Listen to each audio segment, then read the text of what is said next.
İkinci bab. Padişah Nebukadnezar öz hükümranlığının ikinci yılı bir tuş gördü. Tuşu sebeplik keyfiyatı bozulup uykusu kaçtı. Şunun bilen o sehirger, palçı, dahan ve başlarını öz tüşüge tabir beriş üçün çakırtıp geldi. Ula padişahının huzuruna kirgenden keyin padişah bu hükümalağa "Men bir tuş gördüm. Tüşüm keyfiyatımni buzdu.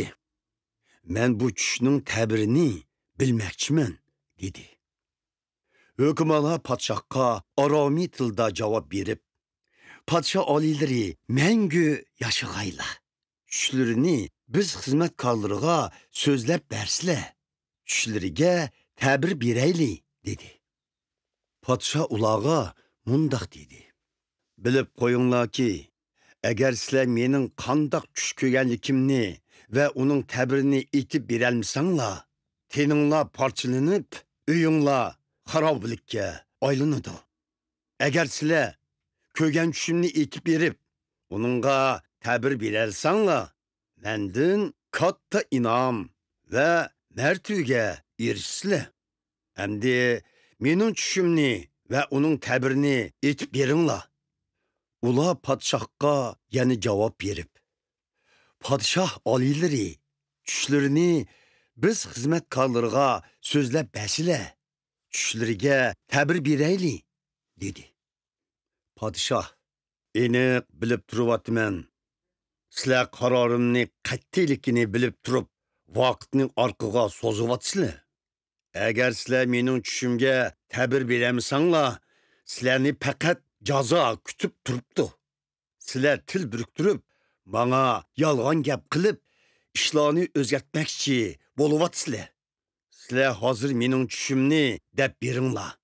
Shundala men sizlerning tushga tabir beralaydiganliginglarga ishinaman" dedi. Hükümala padişahka cevap verip, "Yeryüzüde hiç kandak adam alilerinin bu taleplerini kandıralmaydı. Elmisaqtın tartıp hiç kandak bir uluq ve kudretlik padişah bundak bir talepni sehirger, palçı ve hükümaladın talep kılıp bakmıgan. Alilerinin kılgan bu talepi intayin kıyındır. Bu talepni fakat insanlar arasında yaşamaydıgan ilahlarla orundayalaydı" dedi. Bunun anlap padişah qattiq darg'azab bolup, Babildeki barliq hükümalarını qatl qilishga emir qildi. Hükümalarını qatl qilish hükmü e'lon qilindi. Odam avatilib, Daniel ve onun hemrohlarini öldürmekçi oluştu. Yasovullah başlıklı Aryok hükümalarını qatl qilish üçün yürüp ketdi. Daniel onun aldığı berip, zireklik ve ihtiyatçallık bilen, "Padişah, nemi üçün bunda qattiq yorliqni tushirdi?" deb sordu. Aryok bolgan ahvolni Danielga so'zlab berdi. Şunun bilen Daniel padişahning oldiga kirib, o'ziga vaqt bersa, padişahning ko'rgan tushiga ta'bir beralaydiganligini bildirdi. Ondan Daniel uyiga qaytib berib, do'stlari Hananiya, Mishail ve Azaryalarga nemi ishlarning yuz berganligini so'zlab berdi. U özleri ve Babildeki başka hükümalarının qatl qilinmasligi üçün do'stlariga, "Arishdagi Xudoga iltijo qilinglar. Uning bizga rahim qilib, bu sirliq tushga ta'bir beralishimizni o'tininglar" dedi. Şu kechasi bu sirliq tushning ta'biri Danielga g'oyibona vahiy orqali ayon bo'ldi. Şunun bilen Daniel Arishdagi Xudoga madhiya o'qib mundaq dedi: "Madhiyalayman Xudoning nomini ta abad, mengü uningga yor bo'lg'ay aql ve qudrat. U o'zgartalaydi vaqt ve faslni, u bekor qiladi ve tiklaydi podshohlarni. U donishmandlarga donolik, aqllarga bilim ato qiladi.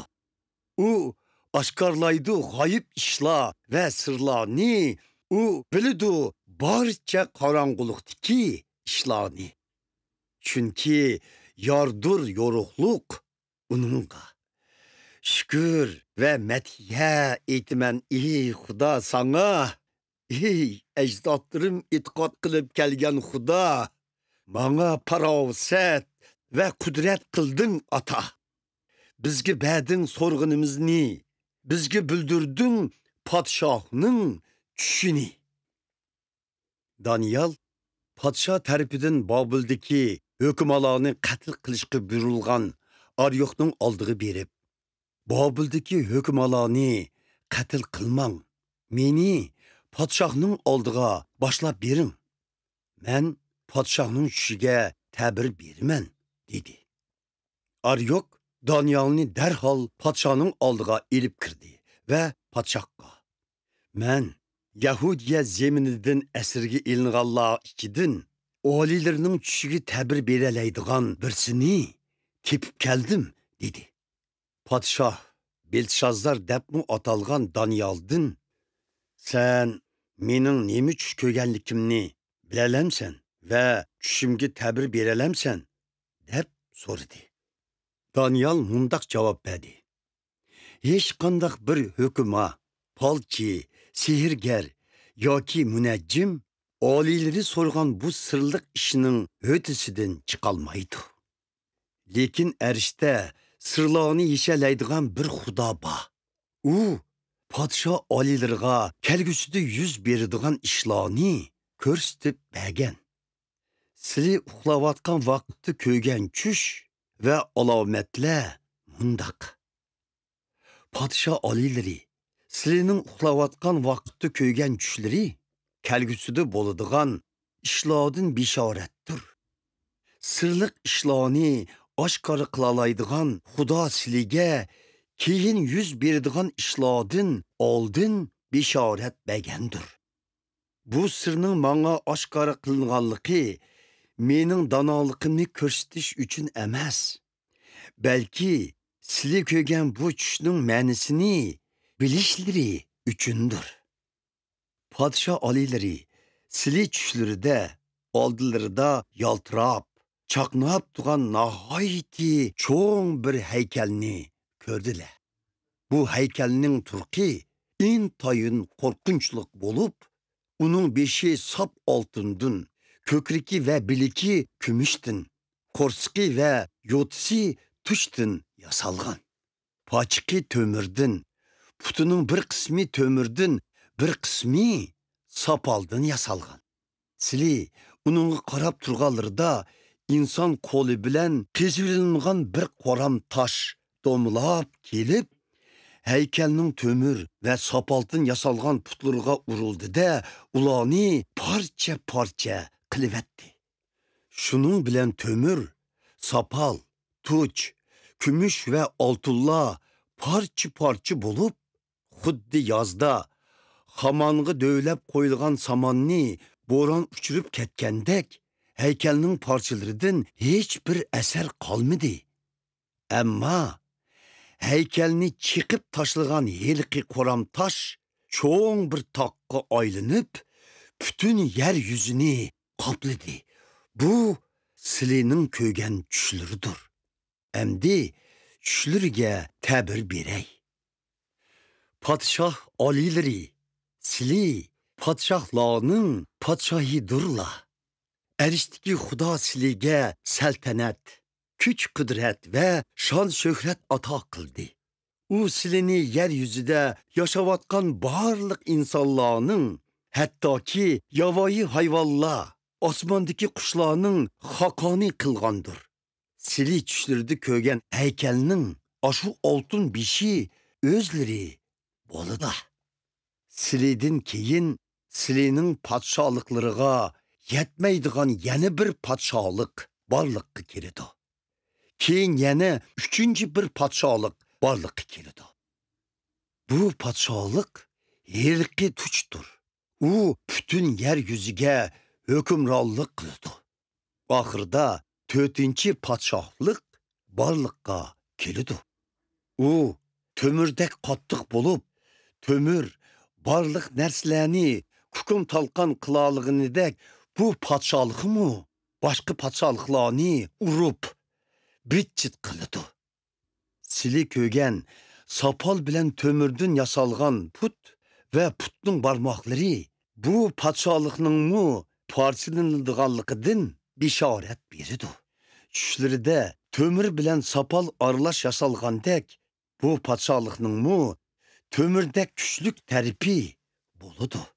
Put barmoqlarining bir qismining to'mirdan, yana bir qismining sopoldan yasalganligi bu podshohlikning to'mirdek kuchlik ham sopoldek ojiz bo'lganligini bildiradi.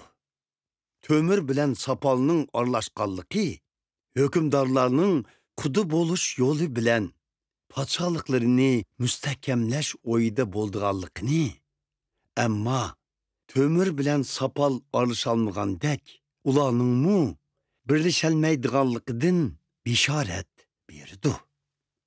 Aşu podshohlar hukm surayotgan zamonda arishdagi Xudo mangu mag'lub bo'lmaydigan va yo'qolmaydigan bir podshohlikni borliqqa keltirdi.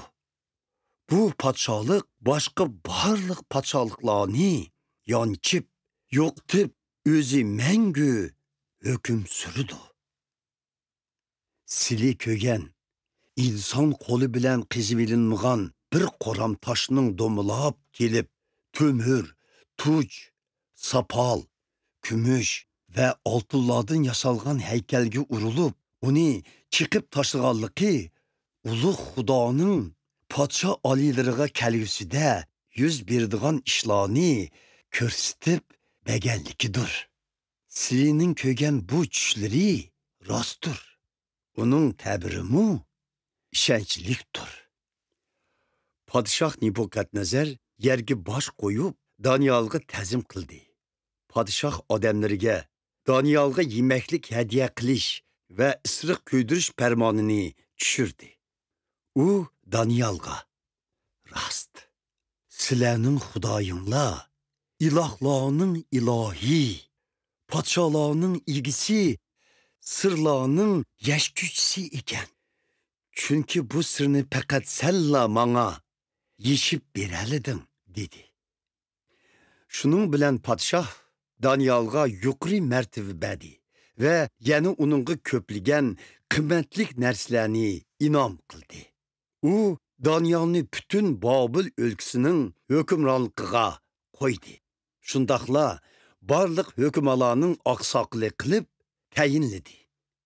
Uningdan boshqa podshoh Daniyalning iltimosi bilan Shadrak, Mishak va Abednegolarni Bobil o'lkasini boshqaradigan amallarga tayinladi. Daniyal bo'lsa podshohning o'rtasida qoldi.